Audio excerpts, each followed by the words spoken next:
Walk with me. So, question for you all this morning.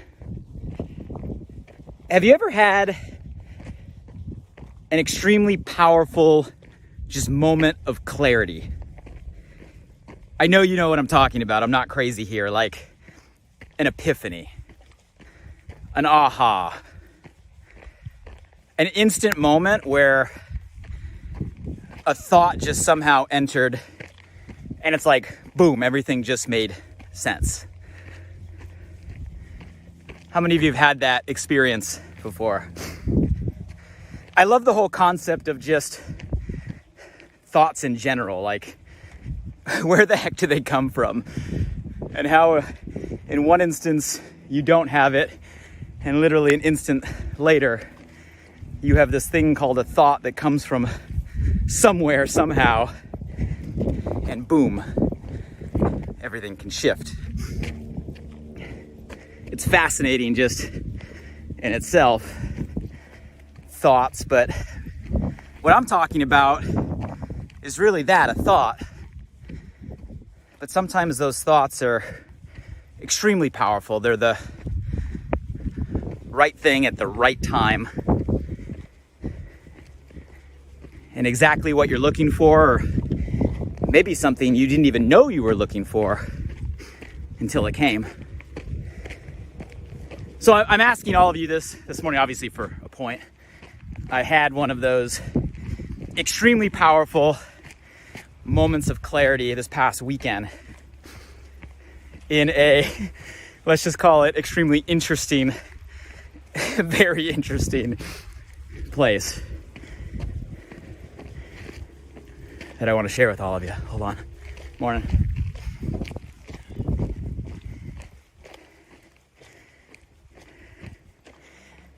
And before I tell you the story, and it's going to be a good one, and it's a thought that hit me profoundly, and I think it has the ability to make an impact on you, which is why I want to share with all of you walking this morning.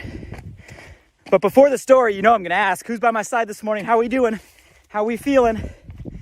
Where are you at? Welcome back. For those of you guys that join our walks, I appreciate you. You know what to do. Say hello below. Tell me something new. How are things on your side of the world? If you're new to the crew, welcome. We walk together most weeks, usually on Wednesdays, live here on my Facebook page, and you can catch some of our past conversations on the podcast, Alive by Design, pretty much everywhere podcasts are available if you want to catch up. But this is a collaboration, so please say hello, don't be shy, and share your thoughts and feedback. I read every one of them. I appreciate them, as do everybody who's by our side this morning. Add value to us all. So I'm going to tell you the story of where this came, then I'll tell you what the epiphany was and my thoughts that I feel I want to share with all of you. But it was this weekend. So this weekend I actually went out to Joshua Tree for a belated birthday. So some of you probably caught a few weeks ago was my 40th birthday, and we were headed into a really big event, our annual Epic event that week. So I kind of pressed pause on my birthday, and Karis and I decided to push it back post the event and go celebrate last weekend. And we went out to Joshua Tree. Joshua Tree, for those of you guys who don't know, it's a national forest out in the desert here in California. Of the 400, you know there's over 400 national forests in our country? I've been to some amazing ones, some of my favorite places. Joshua Tree is consistently ranked in among the top 10 most popular, most visited. Just an amazing place, super unique as you get into the park. Just the most unusual rock boulder formations all over the place, unlike anywhere else in the world. And Joshua Tree is a form of cactus as far as the eye can see. Really gorgeous, truly a kind of a special place. And every year for my birthday, I try to use that as kind of my reflection point. It's kind of like my personal New Year's, where I reflect on the past year and set goals and intentions and focuses for the year ahead. And being 40, new decade for me, wanted to spend some time. So went out there and had a whole spectrum of adventures. from hiking to off-roading. Got the new Raptor Dirty on the geology trail. Just spending some quality time, yoga. But one of the experiences was especially unique. We were staying at actually a friend's place, Wild Wolf Ranch. Some of our close friends have spent the last couple years building as a passion project. And they gave us a recommendation. They said, Blake, you guys got to go check out the integratron. Have you guys heard of this? The integratron. I think I'm pronouncing it correctly. Whew, top of the peak. A lot of breath. Gonna take a seat if that's okay with all of you. Got my strawberry peach ketones flowing this morning. So let's talk about the integratron. So the integratron, when you look at the photos, and you guys can go check out my Instagram, just at Blake Mallen. You can see I posted a slideshow and a couple photos of the machine, I guess is what you would refer it to. It's this perfectly shaped dome, but the history of the place is truly fascinating. Now, I'm going to give a big disclaimer here. I'm just going to share what was shared with me. These are publicly available, right? Details. I'm in no way saying these are fact or fiction. I'm in no way going to say these are true or false. I'm just going to pass along the information to you that was passed on to me because I think it's an interesting part of the story before I go into my epiphany moment that happened inside of it. But the integratron was actually built in the 50s by a aeronautical engineer. Matter of fact, an individual that used to work for Howard Hughes. You guys remember Howard Hughes?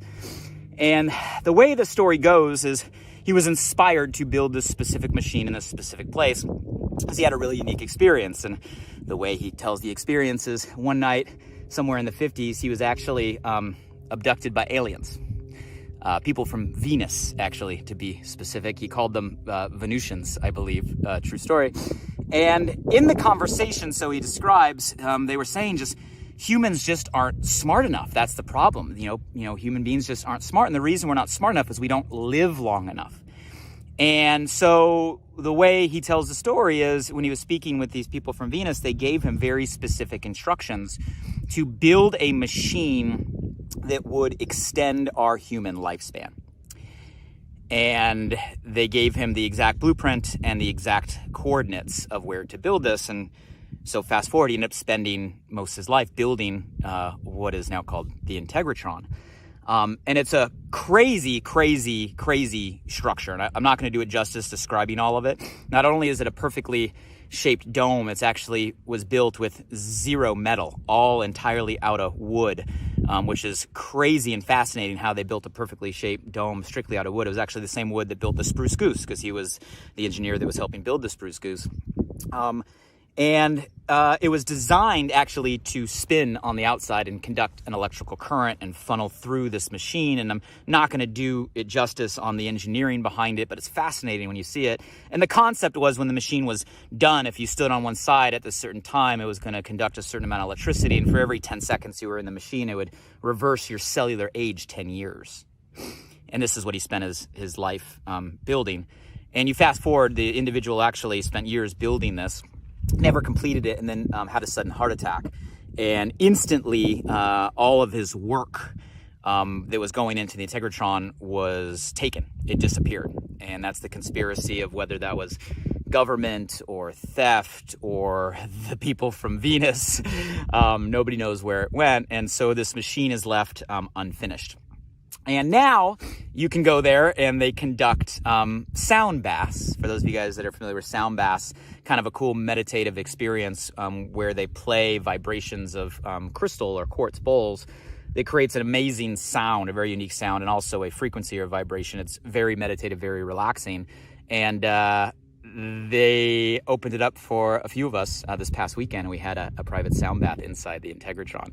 So I just wanted to share that story. Look it up if you're ever in Joshua Tree. It is an experience. I'll let you decide what is fact, what is fiction, what is true, what is false. I guess we'll never really know. But the moral of the story is if you're there, go check it out. And I had the ability to do this past weekend. And as I was sitting there, laying upside down, looking through the tiny hole at the top as the clouds were passing by, and this perfect sphere made of only wood, listening to these songs or tunes from quartz bowls, so elegant, so relaxed, and just in a meditative state, not trying to think about anything. But obviously I've been going into that experience on my goals, my reflection, my intentions. Like, that was what I was doing for my birthday. So that was pre-framed or preloaded for sure, in the intention I had in my mind, but went in there just with no expectation and just to kind of relax and enjoy the experience. And as I was laying there, I had one thought come to me crystal clear. Crystal clear. And the one thought or word was meaning. Meaning. Now, like I said, I don't know where these come from, right? Where do all thoughts come from? I have no idea. But sometimes we have thoughts, they come and go. And sometimes we have thoughts, it's like, boom, moment of clarity, right? A shift. An aha. And for me this last weekend, that was the biggest thing I took out of it, was meaning.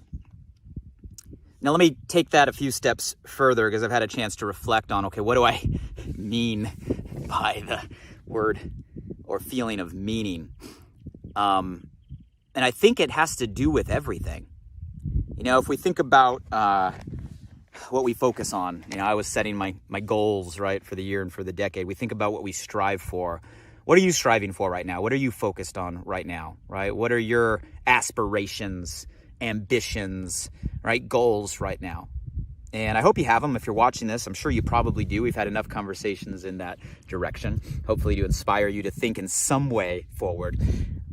But for most of us, when we think about our goals or think about our vision or think about our future, we think about pursuing success, right? A lot of times it starts with kind of monetary benchmarks, certain amount of money, amount of income, certain things we want to have or own or do.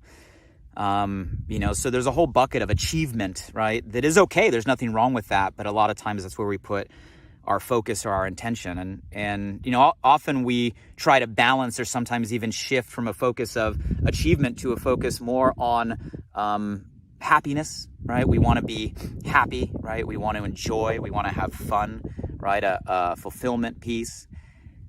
But at the end of the day, here's my shift that I want to share with all of you today that I had this last week. And I think at the end of the day, our intention should be on meaning. Meaning. Yes, money is important. Yes, it's nice to have certain things. Yes, you know, we want to be happy.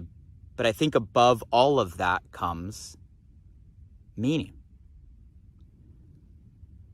There's three things that come to mind when I say meaning. I say meaning what, right? I think meaning starts with, number one, meaningful relationships. A meaningful relationship in our life are people that are in our life, right, that add value to our life, that add meaning to our life. You know, there's a Harvard study I often like to cite because it's one of the longest running Harvard studies in the world. I think it's running 80 years now, where they basically measured a single class, right, of individuals over the course of their life as it related to kind of health, wealth, and happiness, right? So quality of life. And out of all the things, right, that you would think would lead to, right, success, health, wealth, happiness, right, measuring money or status or jobs or career or parts of the world or all the variables, the number one thing that was common in people that were the healthiest and the happiest and the most successful was quality relationships. It's the number one thing. The people they have in their circle. Meaningful relationships add meaning to our lives. Relationships that we have not out of motive, not because we want something from another. Someone wants something from us, we want something from them. Not out of convenience, just because it's there, right? But real, genuine, quality relationships rooted in love and caring for one another, unconditionally, without expectation. Meaningful relationships. And it's hard as we get older to have a lot of meaningful relationships in our life, balancing family and kids and work and career, right? Just in terms of the amount of time you can put in. But if there's one thing we're thinking about meaning, I would say meaningful relationships has to sit on top, and we have to put intention into cultivating, creating, sustaining meaningful relationships in our life, because meaningful relationships lead to a meaningful life. Second thing that comes to my mind is meaningful work. Let's state the obvious. Most of us on this planet are going to spend a lot of our life when it comes to just function of time in this thing we call work, whether it be our job or our career or our business or our endeavors and projects, right? What percentage of our life, if we were to timeline this thing out, do you think we spend on this thing we call work, right? So because it is such a big portion of our life, we better be doing something we feel is meaningful. Well, what is meaningful work? Guys, I think meaningful work means what we are doing has to be tied to something that's greater than just us. Yes, we have to be rewarded. Yes, we have to make a living. Yes, we should have appropriate value exchange for the value we give. We should get back. Yes, we should be able to live in abundance. I'm not saying, right, all of that is bad. All of that's great. But I think we have to be doing it in a direction where we feel it has a greater impact. Do something you love and do it for something greater than just you. At the end of the day, I think all of our purpose, if we get down to the root or foundation, is to contribute in some way. We all have different ways, different talents, different gifts to do that. We all do different things, maybe in different directions, but the outcome of all of that is to create a contribution outside just yourself. And that's what adds meaning to the work that we do. And if I think we get into ruts or valleys or states where we find ourselves being less fulfilled, feeling like we're running motions, feeling like we're stuck, feeling like there has to be more, it's because we're missing this piece of tying what we do to something meaningful. We got to be doing something for a bigger picture, a greater cause. And that greater cause could be one other person. It could be a few other people. It could be your family. It could be your neighborhood. It could be your community. Could be millions of people around the world, right? It doesn't matter what scale you want to play to. What matters is you associate meaning to what you do every single day, because meaningful work will lead to a meaningful life. And lastly, I'll say meaningful experiences. We've talked a lot in past conversations on my philosophy on moments and how we have to put intention on making moments matter. The difference between a minute and a minute goes by, a moment is intentionally remembered. And at the end of the day, when we look back on our life, all we're going to have is those memories of the moments that we collected. But it takes intention to have meaningful experiences. You can be in an amazing place. You can even be in an amazing place with amazing people. But if you don't put intention into creating and grabbing and capturing that moment, it's just going to fly by like every other minute. Meaningful experiences. Doing things we love with people we love. And it doesn't have to be extravagant or extraordinary. You can have a meaningful experience sitting in your own backyard.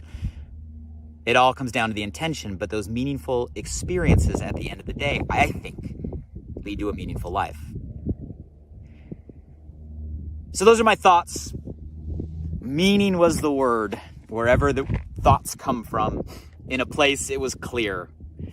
I think meaning, right, is something that transcends maybe the goals of success, money, happiness. And I think meaning maybe starts with an intention on meaningful relationships, meaningful work, and meaningful experiences.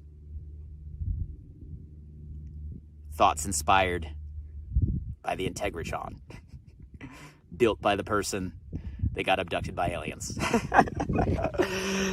With that, guys, you tell me your thoughts. What does meaning mean to you? Is there anything that comes to mind outside what I talked about today that you think adds meaning in your life every single day?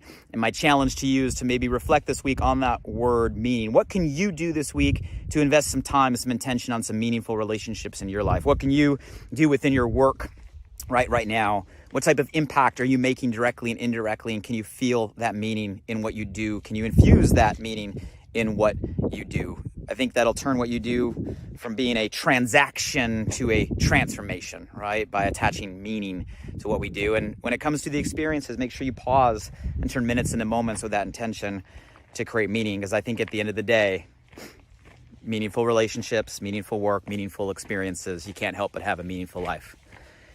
Hey, if you guys got value from this, please share. If there's someone that came to your mind or your heart that you feel does this or could get value from this, tag them in the comments. You can always catch the replay in the future on a Live by Design, on past conversations. I always love rates and reviews. So if you haven't subscribed to the podcast, go subscribe. Please leave some rates and reviews. I love reading and seeing all of those. Until the next time we walk together, make sure you guys stay safe and stay healthy. And here's to having meaning in our life.